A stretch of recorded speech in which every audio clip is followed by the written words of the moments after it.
तीसरे प्रश्न की ओर बढ़ता हूं मैं। प्रश्न है इसमें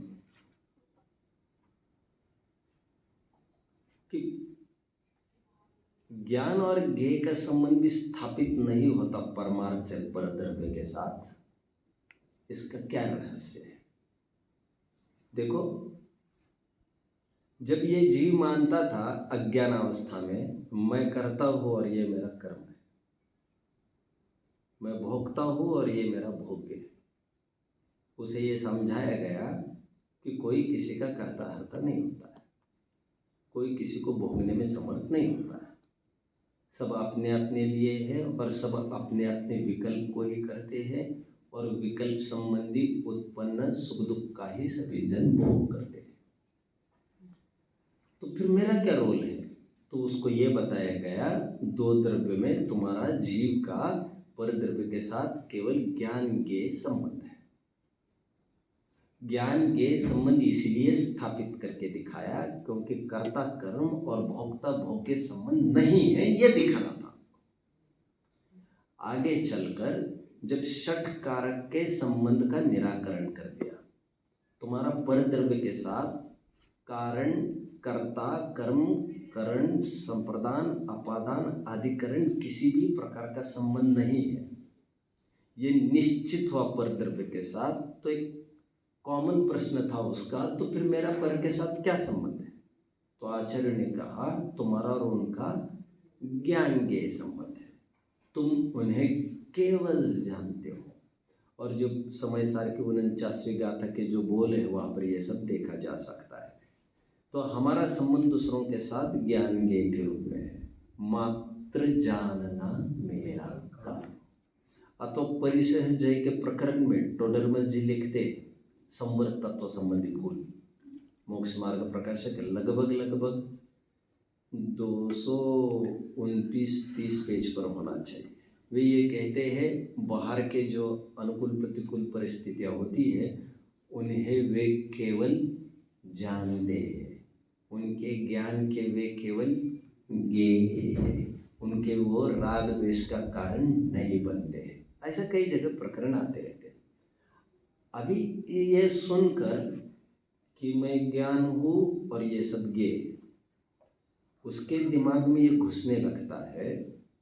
ज्ञान ज्ञेय संबंध के बहाने भी वो ढंग से नहीं समझता ज्ञान ज्ञेय संबंध को, वह लाइटली और सहजता के रूप में नहीं लेता ज्ञान ज्ञेय संबंध को। वो समझता है मतलब मुझे जानना पड़ेगा इनको, और ये क्यों जानने में नहीं आ रहे फिर, मतलब वहाँ पर भी ज्ञान ज्ञेय संबंध के नाम पर वो असहज हो जाता है। कुल मिलाकर वो फिर कर्ता कर्म और भोक्ता भोग्य में उलझ जाता है, और कभी तो ये कहते ही इनको मुझे नहीं जानना है, और कभी तो ये कहते मुझे इनको जानते रहना है, क्योंकि ज्ञान ज्ञेय संबंध जो है मेरा, और मैंने उनकी तरफ देखा तो ऐसे क्या बिगड़ गया, ज्ञान ज्ञेय संबंध तो है ही मेरा। तो आचार्य ने फिर एक नया दाव आजमाया और यह कहा परमार्थ से विचार किया जाए तो तू पर को जानता भी नहीं है, पर को करता तो है ही नहीं, पर का भोक्ता भी नहीं हो, पर को जानते भी नहीं हो तुम। कहते पर को नहीं जानते मतलब पर को तो जानते ही है, हम नहीं जानते तुम पर को। तो सही मायने में तुम्हारी पर्याय को जानते हो। तुम मतलब भी पर्यायी है, मतलब पर्याय ही जानती है और पर्याय ही को जानती है। समझ रहे हो? अच्छे से समझो, अरहंत अच्छे से समझो मैं कह रहा हूं। परमार्थ टेक्निकल एनालिसिस ऐसा हो रहा है, मैं आपको नहीं जान रहा हूं, मैं मेरी ही पर्याय को जान रहा हूं। उस पर्याय में आपकी इमेज आ रही है, उस इमेज को मैं जान रहा हूं, आपको नहीं जान रहा हूं। आपकी इमेज कहने से की अपेक्षा आप जैसी इमेज यहां पर बन रही है। आप जैसी इमेज कहने का तात्पर्य यह है वो जो इमेज बनी है वो आपके कारण नहीं बनी, वो स्वतंत्र योग्यता से बनी है। और परमार्थ से मैं इन्हें नहीं जानता हूं, इस अरहंत को नहीं जान रहा हूं, परमार्थ से मैं इस अरहंत को जानता हूं। आप समझ रहे हैं? अभी ये क्यों कहने की आवश्यकता पड़ी? ये इसीलिए आवश्यकता पड़ी, ये इनको नहीं जानना है और इनको जानना है, ये कोई तुम्हारे हाथ में नहीं है। उसमें भी फिर तुम परद्रव्य में प्रवृत्ति करने लगे। परद्रव्यों के साथ ज्ञान ज्ञेय का संबंध स्थापित ही इसीलिए कराया था ताकि तुम्हारी परद्रव्य में प्रवृत्ति खत्म हो जाए। लेकिन ऐसा तो कुछ हुआ नहीं, तो कहने की जरूरत पड़ी कि पर के कारण ज्ञान होता है, ऐसा नहीं। पर है इसीलिए ज्ञान होता है, ऐसा भी नहीं। क्योंकि कितनी बार सामने जो वस्तु है वैसा ही तो ज्ञान नहीं हुआ। इसका मतलब हमारे पर्याय में जो झलका उसी का ज्ञान हमें हुआ, और सामने जो है वही पर्याय में झलकना ऐसा जरूरी नहीं। गेटिंग? परीक्षा मुख सूत्र के प्रसिद्ध सूत्र में हमेशा कहता रहता हूं, जिसमें 2 सूत्रों में यह कहा गया है, दूसरे अध्याय का 8वां और 7वां सूत्र होना चाहिए, जिसमें यह कहा गया है नार्थालोको कारणम प्रतिच्छेद्यत्वा तमोवत। न प्रकाश के कारण ज्ञान होता है, न पदार्थ के कारण ज्ञान होता है। क्या? नार्थालोको कारणम प्रतिच्छेद्यत्वा तमोवत। आलोक ज्ञान का कारण है, इंद्रिय से ज्ञान उपजता है, यहां तक तो ठीक है। क्या कि प्रकाश से ज्ञान नहीं होता, इंद्रियों से ज्ञान नहीं होता। लेकिन इस सूत्र में क्या कहा जा रहा है? पदार्थ से भी ज्ञान नहीं होता। क्या है इस सूत्र में? क्योंकि पदार्थ से ज्ञान होता है, ये समझ में आने पर वो कह रहे ठीक है, क्या नाम था उसका, मोहम्मद अलाउद्दीन खिलजी देखना चाह रहा था, Padmavati, right? If I am not wrong, Padmavati ना, वो पद्मावती को देखना चाह रहा है। गेलुब्धता उसकी इतनी है, वो कह रहे ज्ञान के संबंध है, जानना ही तो है, जानना ही तो है, जानना ही तो है। और जानने में क्या है? जानने में क्या है? मैं हाथ नहीं लगाऊंगा, मैं, और कोई दिक्कत भी नहीं है। लेकिन उसके कारण कितना तांडव मच रहा है। और जिसे तुम ज्ञान के संबंध कह रहे हो, साधारण संबंध नहीं है। और तुम जो यहाँ पर पूरा गहराव डाले हैं, क्या नाम था पद्मावती के, कौन सिंह, हाँ, रतन सिंह ऑल्सो थिंक, चलो एनीवे मुझे इतना ही कहना है कि तुम इतना गहराव डाले हो, नाकाबंदी किए हो, महीनों से भूख प्यास से पूरी सेना मर रही है अंदर, और कुछ नहीं, तुम्हें शक्ल देखनी उसकी। अब तुम्हें यदि यह ख्याल में आता कि उससे ज्ञान नहीं होता तो तुम तांडव नहीं मचाते यहाँ आकर, क्योंकि तुम्हें ज्ञान करना है तो अपनी योग्यता से कहीं भी हो जाएगा। इसीलिए कहना पड़ा, अनंत वीर्याचार्य को एक छंद लिखना पड़ा, पिहिते कारागारे मयिच सूचि मुखाग्रदुर्भेदे मयिच निमीलित नयने तथापि कांताननम व्यक्तम। अमावस्या की रात है, कारागृह में मुझे बंद कर दिया गया है, और कारागृह ऐसे जिसमें खिड़की भी नहीं है, कुछ भी नहीं, और वो तल में है। दिन में भी सूरज की किरण आती नहीं, वो अमावस्या की रात की बात कर, और उसके ऊपर कह रहे मुझे आंखों पर पट्टी भी बांधी गई है।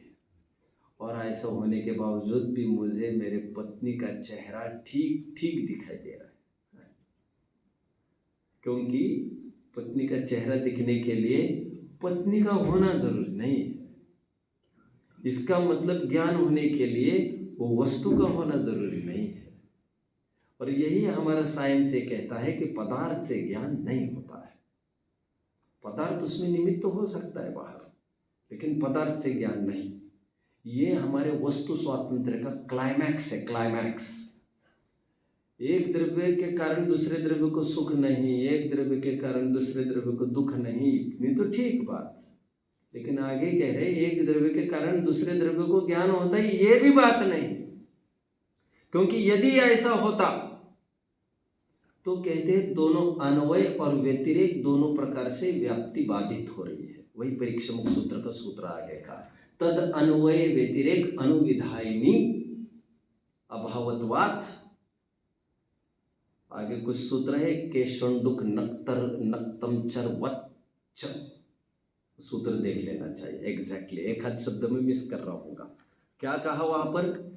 कहते हैं ऐसा तो नहीं है, यदि हम ये माने कि उजाले से ज्ञान है तो जितने भी निशाचर पशु है उन सबको तो अंधेरे में ही ज्ञान हो जाता है, इसीलिए उजाले से ज्ञान होता है, ये बात नहीं बैठी। एक दूसरी बात, जो मानते हैं पदार्थ से ज्ञान होता है, ऐसा भी नहीं। क्योंकि मैं सोच रहा था कोई मक्खी वगैरह मैं बार बार हटाने को देख रहा हूँ, लेकिन पता चलो मक्खी है ही नहीं, मेरा ही बाल है।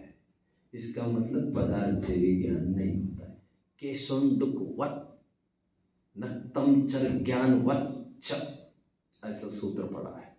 केशोंडुक वच्च मतलब वह केश में मक्खी मच्छर का भ्रम करता है, इससे फलित हुआ पदार्थ से ज्ञान होता नहीं है। और पदार्थ से ज्ञान होता तो हनुमान अशोक वाटिका में सीता को देखने गया था, तो जब उन्होंने रिपोर्ट किया घर पर आकर रामचंद्र जी को, तो उसने रिपोर्ट करते समय उस वाटिका के वृक्ष के फूलों को लाल के रूप में बताया, जबकि वे लाल फूल थे नहीं, वे सफ़ेद फूल थे। खून उसके आंखों में उतर आया था हनुमान के, उनको क्रोध के कारण वे लाल दिख रहे थे। पदार्थ से ज्ञान नहीं होता है। मैं श्योर नहीं हूँ इसमें, आई थिंक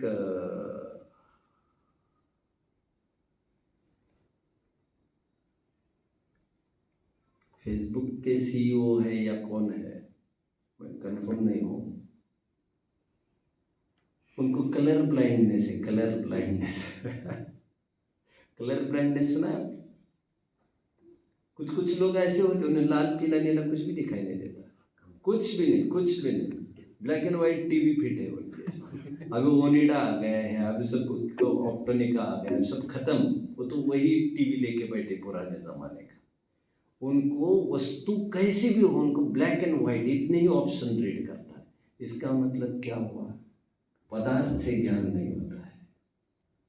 तो यही कहना चाहते हैं। और पदार्थ से ज्ञान होता तो एक ही पदार्थ अनेक जनों का अनेक रूप से क्यों दिखता?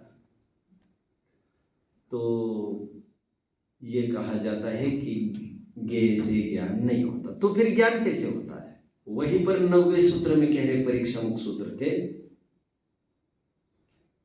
क्या है 9वां सूत्र? उस दिन मुक्ति कह रहे थे, मैं स्टार्टिंग में बोल रहा हूँ। क्षोभम निमित्त क्या योग्यतया ही प्रतिनियतमर्थम व्यवस्थापयति। क्या हरेक ज्ञान की परे में कौन सा ज्ञेय झलकने वो निश्चित है, वेरी सुनिश्चित। अभी उस समय में सामने वो ज्ञेय हो ना हो ये कोई जरूरी नहीं है। समझ में आता है?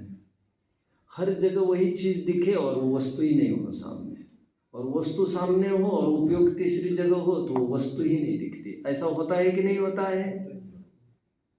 तो इसलिए कहा जाता है ज्ञेय से ज्ञान नहीं होता। तो फिर ज्ञान कैसे होता है?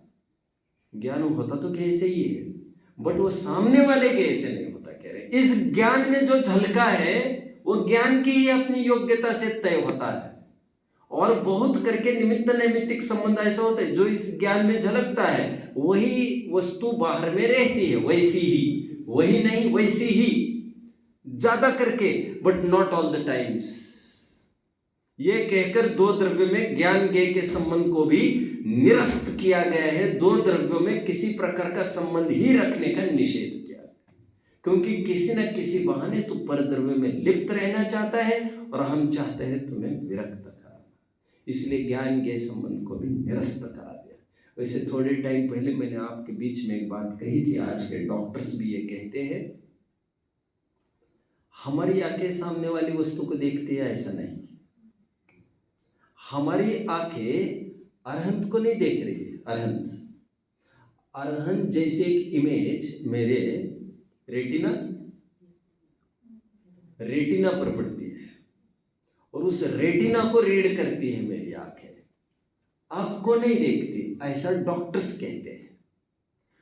वो थीम सेम हमारे टेक्निकल एनालिसिस से जाकर जुड़ती है, जो ये कहती है ज्ञान गे को जानता ही नहीं, ज्ञान गे जैसे बने अपने ही ज्ञान की पर्याय पर बने आकार को जानता है।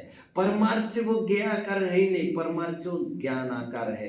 वो गे जैसा आकार है लेकिन वो ज्ञान का आकार है, उसमें कच्चा मटेरियल पूरा ज्ञान का मिला है, इसलिए ज्ञान ज्ञान को ही जानते हैं। यह सब ज्ञान की ही रचना है। अभी इसी में से एक मत खड़ा होता है, सांख्य मत, जो ये कहता है ब्रह्मम सत्य जगत मिथ्या।